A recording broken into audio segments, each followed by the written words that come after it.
আসসালামু আলাইকুম বন্ধুরা। তো আমি চলে এসেছি নতুন একটা ভিডিও নিয়ে। তো আজ শেয়ার করব, আজ ওয়ান পিস করছি। তো ভাবলাম এটা শেয়ার করি তোমাদের সঙ্গে। তো যাই হোক, এই যে আমি কাটিং করে নিয়েছি, তারপর সেলাইটা করছি। আর কাটিং করে রাত্রে করেছি, তাই কাটিংটা মানে ভিডিও করতে পারিনি।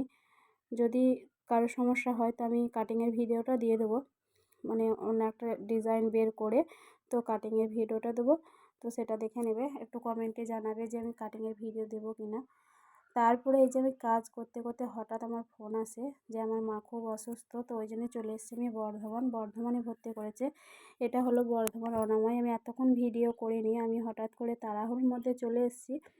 তো এই যে আমি মাকে আইসিইউতে দিয়েছে, খুব শরীর খারাপ, মানে হার্টের প্রবলেম, হার্ট ব্লক হয়েছে। তো যাই হোক বন্ধুরা, তো আমি এখানে চলে এসেছি। যেহেতু আমি আমার মায়ের একা, আমি ছাড়া কেউ নেই, ভাইরা সব বাইরে থাকে, তো ওই জন্য আমি এসেছি। আর অনেকটা বেজে গেছে, প্রায় 3টে বেজে গেছে আমার আসতে। তো এই এসে কি করব, এসে মানে এখন বাজে হচ্ছে 5টা, তো আমি একটু শুয়ে আছি।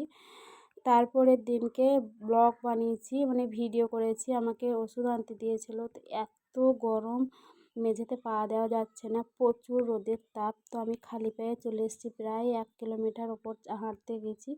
মানে হঠাৎ করে ডাক্তার বলেছে ওষুধ আনতে হবে একটা, আমি খালি পায়ে চলে এসেছি জুতোটা রেখে। আর এত রোদ বন্ধু, কি বলবো বন্ধুরা, মানে মাথাটা ঘুরে যাচ্ছে মনে হচ্ছে, আর পাটা আমার লাল হয়ে গেছে।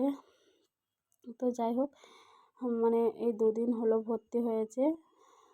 আর আমি একটু একটু করে ভিডিও ক্লিপ নিয়ে রেখেছি, যেহেতু তোমাদের সঙ্গে শেয়ার করব বলে।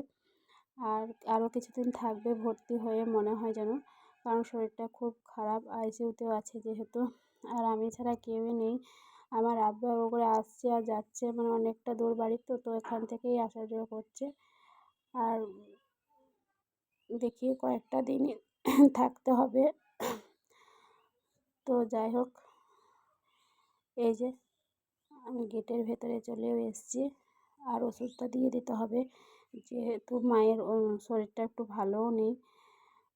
এই ওষুধটা দিয়ে এসেছি, আর এখানে গেটের বাইরে বসিয়ে দিয়েছে, কারণ এখানে গেটের ভিতরে ঢুকতে দেবে না আইসিইউতে। আইসিইউতে ওদের নিয়ম মতো চলতে হবে, তো যে ওই জন্যই সারাদিন গেটের বাইরে বা কোনো জায়গায় গাছপালা এখানে ওখানে বসে বসে দিনটা কাটাচ্ছি। তো কিচ্ছু করার নেই। আর ছেলেকে দিয়ে এসেছি আমার আব্বুর কাছে।